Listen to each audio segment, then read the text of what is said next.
On the world news tonight from Babagbagede Imo Television, first the headlines. Applause as President Tinubu arrives Germany. 25 years after, FG may restore controversial Malibu oil well. Appeal court affirms Benue governor alias victory. My husband has best interest of Nigerians at heart. Remi Tinubu. On sports, they don't know what it means for us to lose. Ahmed Musa hits jab at other players at Super Eagles. I am Morire Rabilalawa, the news in detail. The president who left Nigeria some minutes past 7 p.m. on Saturday was received on arrival by a delegation made up of the Minister of Foreign Affairs, Ambassador Yusuf Tuga, the Nigeria head of mission in Berlin, Ambassador Regina Ocheni, and other dignitaries. The G20 CWA conference will be taking place alongside the 4th G20 Investment Summit, co-hosted by the German government and German business associations. President Tinubu will be joining other heads of state and government of CWA, member countries, bilateral partners, as well as heads of international organizations to deliberate on the immediate enhancement of economic and business cooperation, with a view to outlining concrete measures to boost investment in critical areas such as energy, trade, infrastructure, and new technologies, among others. In a bid to ramp up Nigeria's oil production output, for the first time in 25 years, the federal government is now ready to benefit from what it considers one of the judicious oil blocks in Africa, the controversial OPL 245, and online media has reported. The oil block is estimated to hold over 9 billion barrels of crude oil, nearly a quarter of the nation's total proven oil reserves. Authorities says the Tinubu administration is open to releasing the oil block to prospective developers, including local and foreign investors. Specifically, it was learned that Shell, headquarters in Netherlands, and Eni, an Italian energy firm which had both been involved in previous attempts to develop the oil field, are favored to get President Bola Ahmed Tinubu's nod. In fact, oil mining license OML may be issued to the two international oil companies, both of whom have been collaborating on the controversial oil block and the scandal-ridden oil prospecting license OPL. Already, the April 29, 1998 controversial license to Malibu Oil and Gas Limited has now expired over 2 years ago, and both Shell and Eni, the Dutch and Italian IOCs, which had been involved in the oil blocks deals, have indicated willingness to partake in further development of the block if Tinubu presidency grants approval. A statement from Eni says to further develop the oil block, the investment running into billions would still have to be made by whoever gets the mining license. Already, the federal government has decided to end the legal case abroad on the contention around the ownership of the oil block. However, the former Attorney General of the Federation, Mohammed Adelekes, who was the country's chief law officer when an agreement was signed for Nigeria to be paid $1.1 billion for OPL 245, is still facing prosecution in Nigeria on various allegations, including fraud and money laundering. The Court of Appeal sitting in Abuja today affirmed the election of Hyacinth Aliyah as governor of Benue State.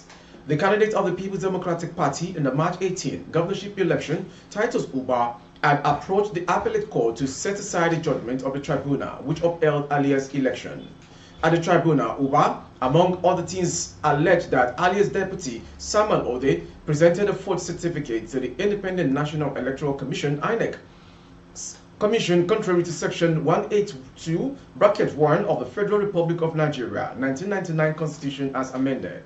He also claimed that Aliyah's name was submitted less than 180 days before the election date, and ordered that was also not submitted to INEC after the party conducted a further rerun primary election. A three-member panel of the tribunal, headed by Justice Ibrahim Karai, dismissed the petition on the ground that it was a pre-election matter and was statute barred.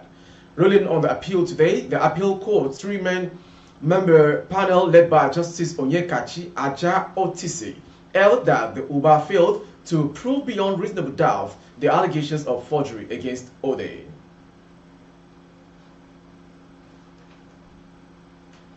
The First Lady, Senator Oluremi Tinubu, said his husband has the best interest of Nigerians at heart. Information reports that Mrs. Tinubu stated these over the weekend at a dinner held in an honor by Nigerians in Diaspora Organization (NIDO) in Sierra Leone. She said the administration of President Bola Ahmed Tinubu is laying the foundation for a more formidable nation with prospect of a great future. The First Lady noted that Tinubu administration is trying its best to make the country work and be great again, hence the bold policies and programs put in place by the government. She also commended Nigerians living in Sierra Leone for the unity they demonstrate despite being from different tribes and religious backgrounds, adding that it should be emulated by Nigerians back home. The First Lady was in Sierra Leone on the invitation of the country's First Lady to commemorate the UN Day on the Prevention of and Healing from Child Sexual Exploitation, Abuse and Violence on November 18.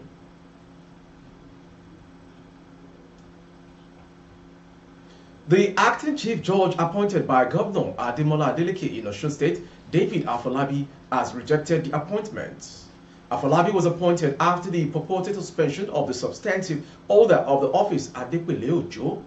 He was said to have communicated his decision not to accept the appointment to the National Judicial Council, NJC, the body statutorily empowered to play the central role in the appointment and discipline of Nigerian judges.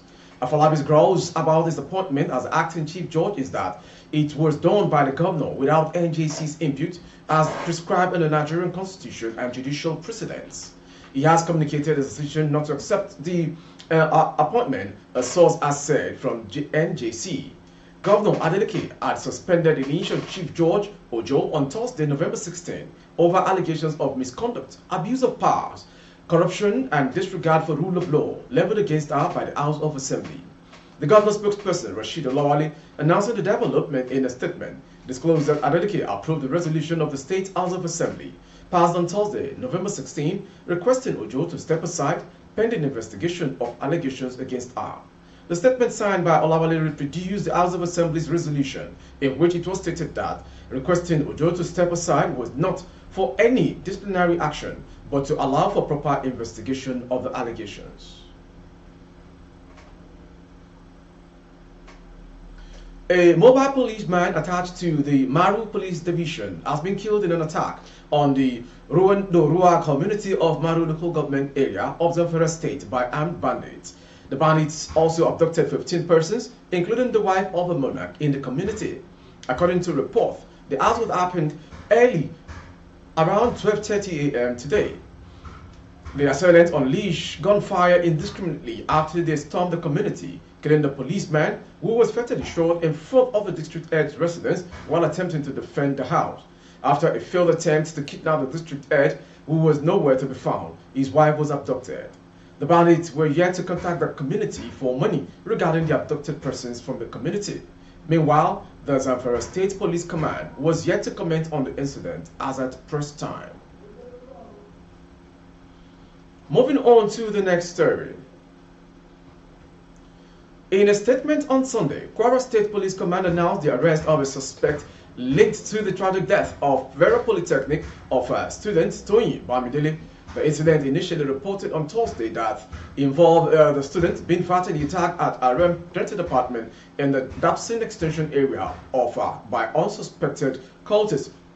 Commissioner of Police Victor Olaya disclosed that the information in Ilorin, the Kwara State capital, the police received a report from the Divisional Police Headquarters on November 16 at around 5:20 p.m. discovering the HND1 student lifeless body at Dapsin area with signs of violence on her neck and face.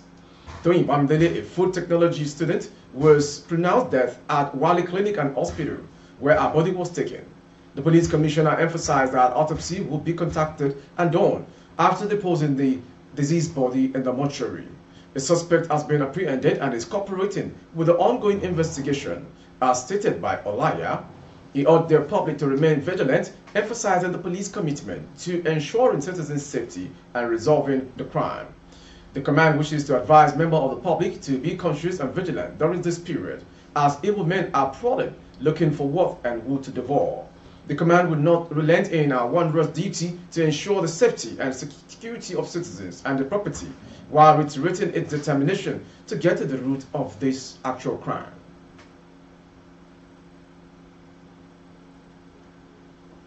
The Ogun State Police Command has said it is on the trail of two suspected rapists who allegedly made an act in the Ishabo area of Abeokuta and Abulosho in the Olambe area of Ifo, local government area of the state on Thursday.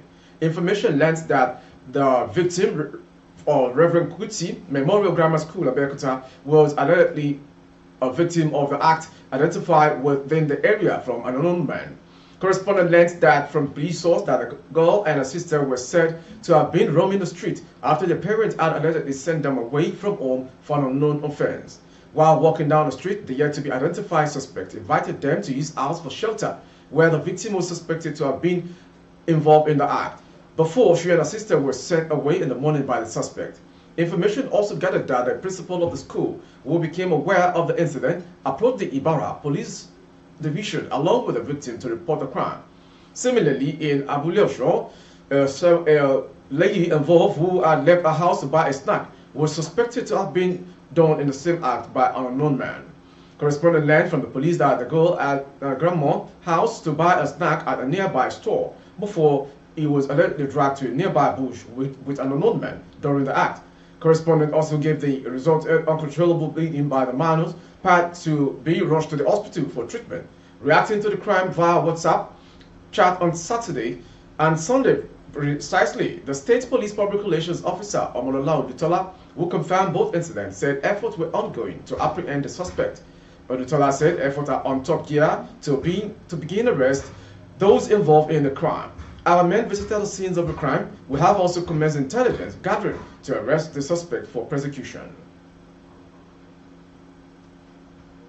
Moving on to foreign story. The federal government is meticulously pursuing its refinery rehabilitation deal with Saudi Arabia, despite fears expressed by some analysts within the industry knowledge. The deals included a pledge by Saudi officials to fix Nigeria's 4 broken oil refineries, which haven't worked in years, forcing the country to import all of its oil. The federal government says it will finalize the details of the deal with Saudi Arabia within 6 months, as many doubt the positive outcome of the agreement. A report published quoted that founder of Adelekes, a Lagos-based oil and gas consulting firm, has been skeptical about the success of the deal. This administration is showing a reasonable level of political will to make things happen. I will most likely like to wait until the technical details of the deal comes out, but from where I'm looking at it, I don't think it's going to be positive. However, Nigerian experts are hopeful that deals reached last week with Saudi Arabia will boost local oil production and help grow the economy. The agreement between Nigeria and Saudi Arabia were made on the sidelines of the first ever Saudi Arabia summit held in Riyadh last week. President Bola Tinubu met with Saudi Crown Prince Mohammed bin Salman as part of his government's effort to attract investors in a bid to reverse Nigeria's economic slide. Saudi officials pledged to fix Nigeria's 4 refineries located in Rivers, Delta, and Kaduna states. None of the refineries have worked in years, forcing the country to rely on imports for fuel despite producing more than 1 million barrels of crude oil per day. Lastly, on sports. The captain of the senior national team of Nigeria, Ahmed Musa, has taken a swipe at players living abroad playing for the team in the wake of the poor result the team is encountering at the moment. Musa, who has been missing from the last 3 games of the team led by head coach Joseph Pesero, and in that time the team has won just 2 of the last 5 games. The recent back-to-back draws against Lesotho and Zimbabwe respectively, and the team build-up World Cup qualifiers, putting them in tight position after 2 games. Speaking in Lagos at an event, Musa, who said that the team is lacking the leadership of a senior player, says he feels very, very good and feels the pride when playing for the Super Eagles of Nigeria. And those saying he should have left the team do not understand the reason why experienced players is needed within the team. He said the fear of having his family members targeted by angry fans after defeat or poor performance spur him and others who have their families back here, unlike those who now live abroad. A lot of people have been saying Musa is too old for the team. I love this country, and I know whenever we lose, I have a family back home. I know the pressure they face when we lose. If we're on the pitch, they will tell you that is who belongs to any of the players on the team. We should always be proud to making Nigeria greater during football match. With that sports story, we've come to the end of today's world news from Babagagade Imo Television. Before we go, some headlines. Applause as President Tinubu arrives Germany for G20 compact meeting. 25 years after, FG ready to restore controversial Malibu oil well. Appeal court affirms Benue governor alias victory. My husband has best interest of Nigerians at heart. Oluremi Tinubu. Osun George turns down Governor Adelekes' appointment to serve as Chief Judge. On sport, they don't know what it means for us to lose. Ahmed Musa swipes at colleagues in the team. For updates of our broadcast on YouTube, our handle is Babagagade Imo Television. Kindly subscribe and click on the notification bell, select option all to access all of our broadcasts. On Facebook, Bagade Imo with Alari Adebayo. Please like and follow the page. For other placements of your goods and services, coverage of events and function, please dial the phone number streaming on the screen. Thank you for watching. I am Morire Rabila Lawa. Good evening.